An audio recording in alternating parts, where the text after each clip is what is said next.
What has not happened till now on this planet can happen tomorrow. Human beings are capable of making it happen tomorrow.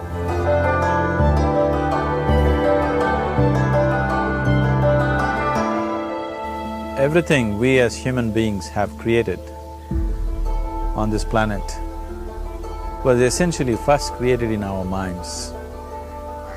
All that you see, which is human work on this planet, first found expression in the mind, then it got manifested in the outside world. The wonderful things that we have done on this planet and the horrible things that we have done on this planet, both have come from the human mind. So if we are concerned as to what we create in this world, it's extremely important that first of all we learn to create the right things in our mind, how we keep our minds. If we do not have the power to keep our minds the way we want it, what we create in the world is also going to be very accidental and haphazard. So learning to create our minds the way we want is the basis of creating the world the way we want. There is a wonderful story in the yogic lore. On a certain day, a man took a walk. He went for a long walk. Accidentally, unawares, he walked into paradise. Fortunate, isn't he? He just took a walk and he landed up in paradise. After this long walk, he felt little tired. So he thought, oh, I'm tired, I wish I could rest somewhere. He looked around, there was a nice tree, underneath which there was very cushiony grass. So it was inviting. He went and put his head down there and slept. After a few hours he woke up, well rested, and he thought, oh, I'm well rested, but I'm feeling hungry, I wish I had something to eat. And he thought about all the nice things that he ever wanted to eat in his life. And instantly, all those things appeared in front of him. You need to understand, there the service is like that. Hungry people don't ask questions. Food came and he ate. Stomach became full. Then he thought, oh, my stomach is full, I wish I had something to drink.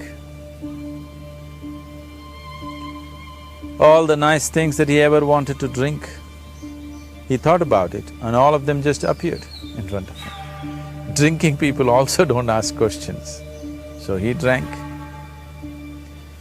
Now with a little bit of alcohol in him, you know Charles Darwin told you, all of you are monkeys, your tail fell away. Not me, Charles Darwin told you that you were all monkeys and your tail fell away and then you became human. Yes, definitely the tail fell away. But the monkey, in yoga, we always refer to an unestablished mind as markata, which means a monkey. Why we are referring to the mind as a monkey is, what are the qualities of a monkey? One thing about a monkey is, it's unnecessary movement. And another thing about the monkey is, if I say you're monkeying somebody, what does it mean? Imitation. Monkey and imitation have become synonymous. So these two essential qualities of a monkey are very much the qualities of an unestablished mind.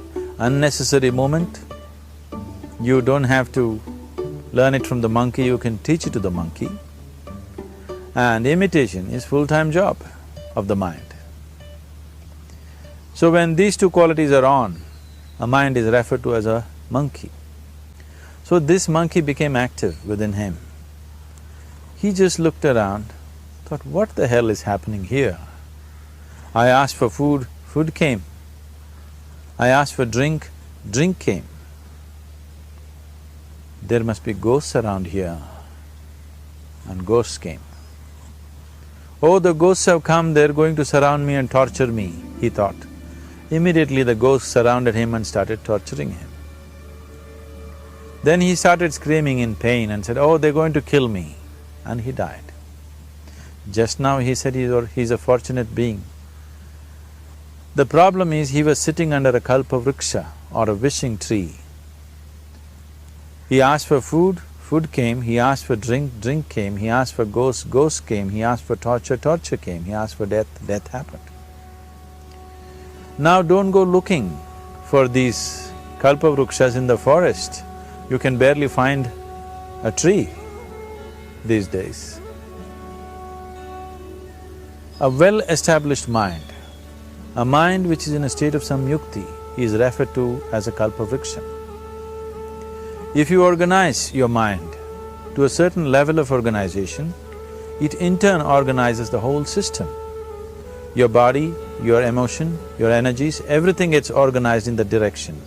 Once all these four dimensions of you, your physical body, your mind, your emotion and the fundamental life energies are organized in one direction, once you are like this, anything that you wish happens without even lifting a little finger actually.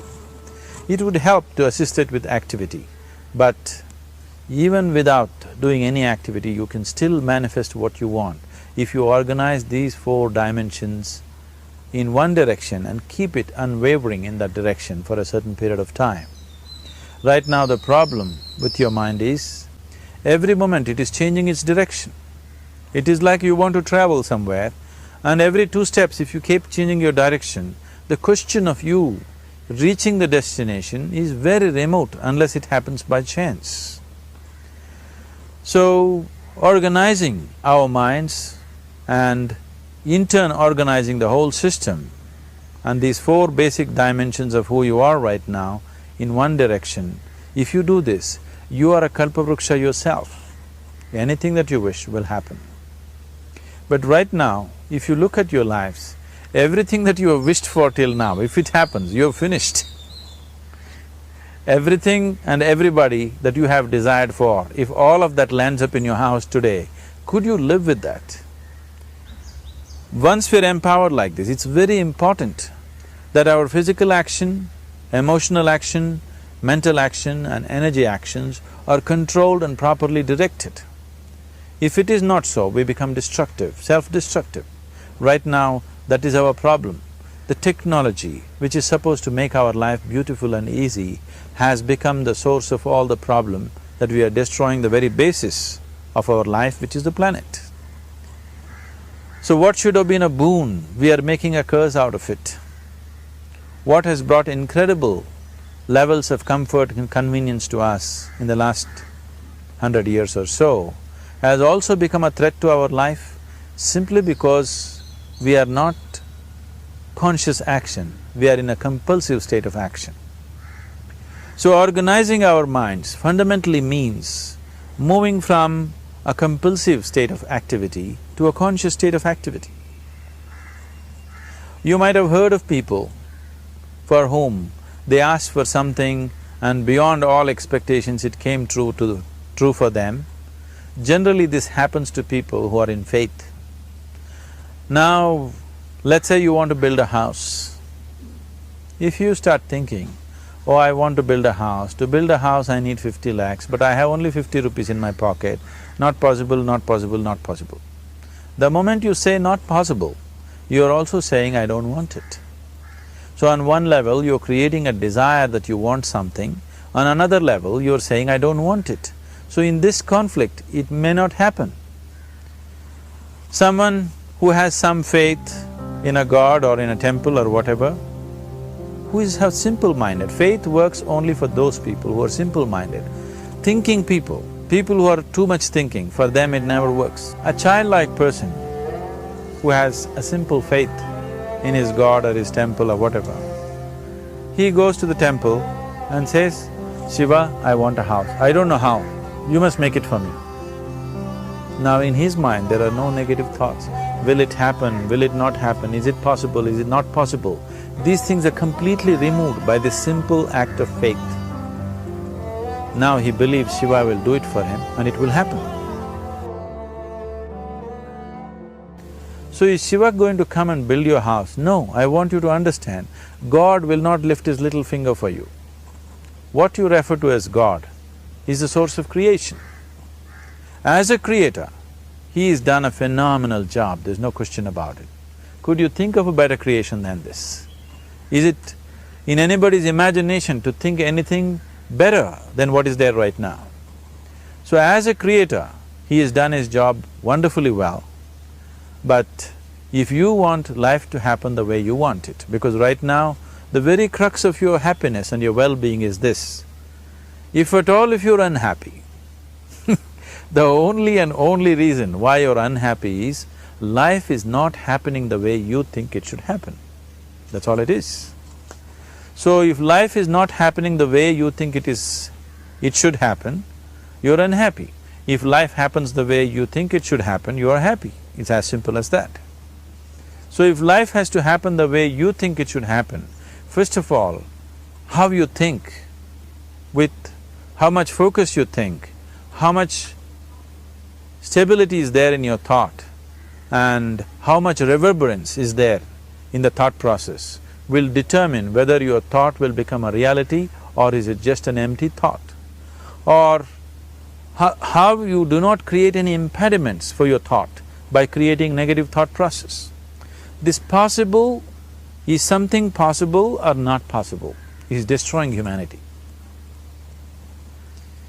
What is possible and not possible is not your business, it's nature's business. Your business is just to strive for what you want. Right now you're sitting here, if I ask you two simple questions, I want you to just look at this and answer this. Right now from where you're sitting, can you just fly off? You say no. Right now from where you're sitting, can you get up and walk? You'll say yes. What is the basis of this? Why you say no to flying and yes to walking? Because past experience of life, many times you've gotten up and walked, never did you fly off.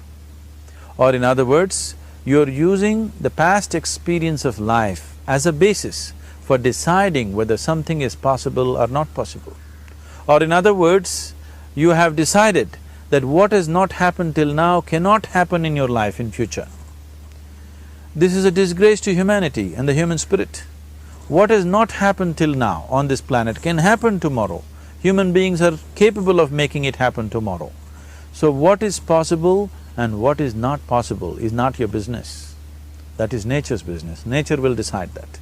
You just see what is it that you really want and strive for that.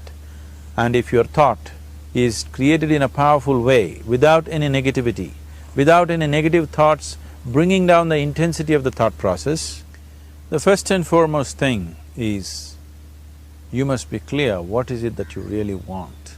If you do not know what you want, the question of creating it doesn't arise. If you look at what you really want, what every human being wants is, he wants to live joyfully, he wants to live peacefully. In terms of its relationships, he wants it to be loving and affectionate. Or in other words, all that any human being is seeking for is pleasantness within himself, pleasantness around him. This pleasantness, if it happens in our body, we call this health and pleasure. If it happens in our mind, we call this peace and joy. If it happens in our emotion, we call this love and compassion. If it happens in our energy, we call this blissfulness and ecstasy. This is all that a human being is looking for. Whether he is going to his office to work, he wants to make money, build a career, build a family, he sits in the bar, sits in the temple, he is still looking for the same thing. Pleasantness within, pleasantness around. If this is what we want to create, I think it's time we addressed it directly and commit ourselves to creating it. So you want to create yourself as a peaceful human being, joyful human being, loving human being, a pleasant human being on all levels. And do you also want a world like this? A peaceful world, a loving world, a joyful world? No, I want greenery, I want food. When we say a joyful world, that means everything that you want has happened. So this is all that you're looking for. So all that you need to do is commit yourself to creating it, to create a peaceful, joyful and loving world, both for yourself and everybody around you. Every day in the morning, if you start your day with this simple thought in your mind, that today, wherever I go, I will create a peaceful, loving and joyful world. If you fall down 100 times in the day, what does it matter? For a committed man, there is no such thing as failure. If you fall down 100 times, 100 lessons to be learnt. If you commit yourself like this to creating what you really care for, now your mind gets organized. Once your mind gets organized, the way you think is the way you feel, your emotion will get organized. Once your thought and emotion is organized, your energies will get organized in the same direction. Once your thought, emotion and energies are organized, your very body will get organized. Once all these four are organized in one direction, your ability to create and manifest what you want is phenomenal. You are the creator in many ways. That which is the source of creation is functioning within you every moment of your life. It is just that, have you kept access to that dimension or not?